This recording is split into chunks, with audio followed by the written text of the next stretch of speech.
So my free-to-play account is about 6 months old now, and I was understandably very concerned about my performance in the new raid with all these new characters coming up. But I'm here to tell you it's not really so bad, and with a little bit of investment and a little bit of clever thinking, you can actually score pretty decently. So here is how I am scoring 600,000 points on my 6-month-old free-to-play account. These are the two teams that I'm currently running. Both of them can score 300,000 on that very first tier. It's tricky for the Tarkin solo, I will be honest, because this guy has not got relic levels, he doesn't even have a lot of gear 12 pieces. That is a tricky one, but it is possible, and I'll go over the modding and I'll go over the strategy. The Vanguard team that I've got here, yes, it's running Temple Guard at 5 stars because I got that pack that was for absolutely free, 66 shards there. Temple Guard is not important in this team. You can use any Jedi as long as he's got a little bit of gear. The stars of the show here are Kelleran Beck, Barriss Offee, and Qui-Gon Jinn. Those three together basically do all of the heavy lifting. Let's go check it out then. So you and I can go ahead and do a quick run with Kelleran Beck. Over here, no Zetas on Kelleran Beck. He is gear 9, 5 stars. I've just decided to throw as much protection as I can on him, which isn't a lot considering he's 5 stars and gear 11. 67k protection, only 213 speed. Barriss Offee over here, I took her up to gear 12. You can see her mods aren't even leveled up to them. This one's got 3 levels on it. I don't really want to take that mod up, it's terrible. So yeah, you can see, guys, the modding is not great. Yes, Barriss does have a Zeta on it. I do recommend this Zeta, not necessarily for this particular event, but it's just a good Zeta in general. Really, really good reactive Zeta over here. Whenever an ally is critically hit, recover 20% health. Super useful just in general. Qui-Gon Jinn, I just decided to try and have him fast and try maybe, if I can, put a little bit of damage on him. It's about as simple as that. Again, we're not using his leadership or anything like that. Absolutely fine. Temple Guard over here, no Zetas. Plo Koon, no Zetas. Gear 8 Temple Guard, got the Omegas. Nothing else really. Pretty terrible modding. He's 217 speed. Really nothing too special. Plo Koon, 6 stars over here. I've only got... I didn't even upgrade his middle ability because there's no point. Didn't upgrade his leadership because there's no point. And he's got 190 speed. Now, theoretically, you could probably go in with a Plo Koon lead, level it up, and it will de-stealth the disguised clone troopers at the start, and that will get rid of the things like the retribution. Not bad.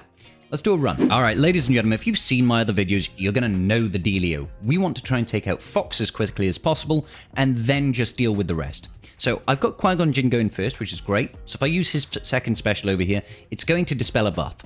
Later on, that's going to be great when we gain buffs and stack up our damage, but most importantly, this is giving us offense up to our allies. After that, Kelleran Beck is going to go, and we're just going to mass assist on Fox and hope that we get lots and lots of damage and try and defeat Fox as soon as possible. After this, I mean, it's tempting. It's tempting to just go ahead. Let's get the crit hit immunity, and let's stealth Qui-Gon Jinn. Let's just stealth him, and then... yeah, let's pass ourselves some turn meter. I'll just basic over here on Fox for a second.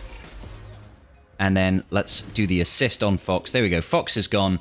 We'll use the event special ability. And now all we want to do is try to focus down that Apo. Once the Apo is out of the game, we are going to be looking pretty as punch. Now I'm going to spam some specials right now to gain some buffs to increase our crit damage. Going to focus down on this disguised clone trooper just because this guy had retribution. Get rid of that retribution.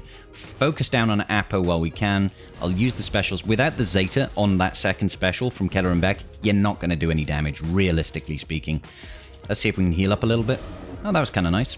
So we've got 21 stacks left of execute. We've got plenty of time over here. Probably should have basicked over here. Let's see if we can get rid of Apo now. Not quite. Oh, we could. Let's. Yeah, let's mass assist on the disguised clone trooper. Take him out. Wonderful. Don't care if I lose Temple Guard. It really doesn't matter to me. There we go. Now, I'm going to use this event special ability. I never use Subdued, or very rarely do, because honestly, it's just kind of trash. I just genuinely, I don't care about it. I'm going to focus over here on Lord Vader. We've got loads of stacks of execute. We do want to make sure that we take out all of the clone troopers each wave. That is vitally important. Let's see if we can just get rid of Nightfall Trooper. Not quite at this moment in time. And yeah, let's go ahead and get rid of this Nightfall Trooper and focus down on the other Disguised Clone Trooper. Gonna gain some buffs over here from Plo, gain more buffs thanks to Barriss, take out Disguised Clone Trooper, and now we are off to the races officially, ladies and gentlemen. This should be it. If you can get to this point, this run is done. It's cooked. You can stick a fork in Lord Vader. He's looking nice and tender. Once again, focus on Disguised Clone Troopers if they are out and about and available, except for if you can mass assist against the Nightfall Trooper and take him out lickety split. Beautiful. Let's do the call to assist here. That was not the call to assist, was it? No, you silly little sausage. All right, basic over here. I mean, I might as well triple tap basic Lord Vader for now, and then call the assist. Oh, we even missed on the call to assist. That's very rude. Dispel those buffs. Yeah, let's go ahead and do a big hit over here. Focus down the Disguised Clone Trooper. Let's see if we can take him out. Beautiful. Spread those buffs. Those buffs are going to increase our crit damage thanks to us having used Dire Fortitude. Every time we gain buffs, we're increasing the crit damage of the team, which just makes it even easier. So essentially, as you go through the battle, this becomes easier and easier, which is music to my ears, truth be told. Let's mass assist over here on this Nightfall Trooper, then focus down on the Disguised Clone Trooper. I think I'll do this to gain some offense up. Oh, and completely destroy him. Absolutely fantastic. Just one Disguised Clone Trooper left. We can put this on full also at this point, because as soon as that guy's dead, Lord Vader's not going to do anything, and we're going to wrap it up for a nice, juicy 300,000 point score there with a 6-month-old free-to-play account. Love to see it. So the next one is going to be our Tarkin solo, and this one's going to take a little bit more prep, a little bit harder to mod for if you're going in at the gear levels that I am. So this is my Tarkin. If you are going in below relic levels, you are going to have to mod them well, and you'll need both Zetas. I know that kind of sucks, but it is kind of the barrier to entry. The reason this Zeta over here is important is because he is going to get stacking potency for each debuffed enemy, and a few other things over here which are nice. This also makes it easier later on if you maybe get your Apo up to 5-star pretty quickly. Then he can gain additional 50% potency at the start for each Empire ally, which will just make this run so much easier, right? Because more potency is more damage. The reason why his leadership Zeta is important, if you are going in at a lower gear, is, yeah, it's nice to have a little bit more speed, but it's actually the extra max health and protection that is really, really important. You know, when you expose enemies and you hit defense down and stuff like that, when they drop below 100% health, that's nice, especially with the other Zeta, because it means you deal more damage thanks to the debuffs on the enemy team. But realistically, you need that extra bulk of max health and protection so that you don't die. Alright, so let's check out modding. 3 things are important here, or 2 things are important here. 1, you need a boatload of potency. Potency is damage thanks to ultimate firepower, okay? I've got him at 273 speed, which is a decent amount of speed. Crit damage triangle was vitally important in my case. When you're doing that ultimate firepower, you want to be critting, and when you're critting, you want to do a big bulk of extra damage. My potency is just below 115%, and then I've got a little bit of offense over here. We've got 3,158 offense. So just to show you the mods, speed, mod, arrow, and we've got a little bit of flat offense, a little bit of potency where we can. Crit damage on the triangle, we've got as much speed as we can, potency where we can.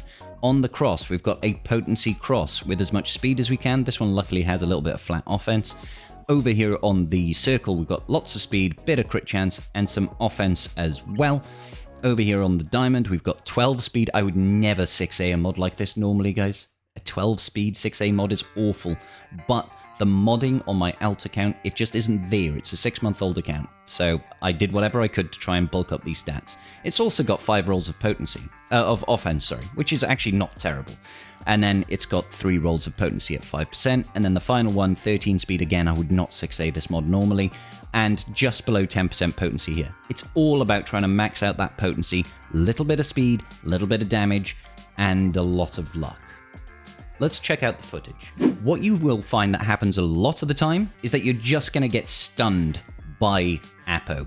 If that happens, it's just game over, right? I'd like to basic Apo here because I don't want Fox passing speed up to the enemy team. So basic, second special, AoE, Hopefully you defeat some people, and then you want to go ahead and start whittling away at the enemy team, okay? We need to cycle through turns and build up those stacks of potency with his basic, and then try to blow the board before Lord Vader executes that first Jedi. So don't forget, use Tactical Supremacy when you can. I'm taking out Disguised Clone Troopers because it's just going to help you with those stacks of Execute. Look how low that stacks of Execute is. AoE, nearly killed them. Use the second one, and unfortunately this one doesn't run. You will find your runs turn out like this quite a lot. If you lose that first Jedi, it's impossible for you to max score. You'll be able to bulk up, maybe get like 235, 275,000 maybe at best, but realistically you need to be able to get Lord Vader down before he executes his first Jedi. To get the run good, you start off second special, and then basic on Apo. Make sure it's Apo because you don't want them gaining speed up. After that, you absolutely need to resist the stun that Apo puts out. If you don't, you're just going to die, okay? Then we're going to keep on going. I'm going to build up to another stack on our basic over here. Because if we can get 2 stacks of this blue buff over here to increase our potency by 200%, it means that when we use our AoE, the damage is going to be great, all right? So keep an eye on the execute stack. Second round, we use that again, and an AoE, and we kill 2 of the Disguised Clone Troopers and nearly kill Fox. At this point, you need to focus down on Fox to make sure you defeat him. If you can defeat him, you are going to be in a good position. So I think we just do a basic here. There goes Fox. We've taken him out. Fantastic. Still 7 stacks of execute. Over here, I'm just trying to blow the board instead of use the special, okay? I want to defeat them before Lord Vader gets to execute. After that, use Dire Retribution, and then just basic on Lord Vader. Just basic, basic, basic, basic, basic, okay? That's going to increase your stacks of potency, ready for the next wave. If you're here, congratulations, ladies and gentlemen, you've managed to do it. Use your second special, then drop the bomb. Doesn't matter if you kill them all in one hit. Some of them might survive. Absolutely fine. All you need to make sure is that Lord Vader can't execute those Jedi. We're once again going basic. Now, you can hang around here for as long as you possibly can want to, and just basic on Lord Vader, and build up those stacks of potency so that the next wave is going to be very, very easy. You just drop the AoE and they'll definitely die. So I've got 11 stacks right now. That's 1,100 additional potency, which means next AoE will definitely destroy people. I use the special because, you know, I guess I'm like that. And there you have it, ladies and gentlemen. You've managed to score yourself 300,000 with Tarkin Gear 12, and an extra 300,000 from Trash Tier Low Star Jedi. 4 free-to-play accounts. That really isn't so bad. Now, if you want to have a little bit of guidance about some of the other really good teams, other solos, I've got an entire playlist for these. Join my Discord. I've got some infographics coming that's going to go over the basics of the raid, the modding, and the approach for every single team video guide that I have put out. It's got to be worth a like, right? Give me a comment down below with what teams you want me to test next, and I'll see you all in the very next video. Peace out, and may the Force be with you.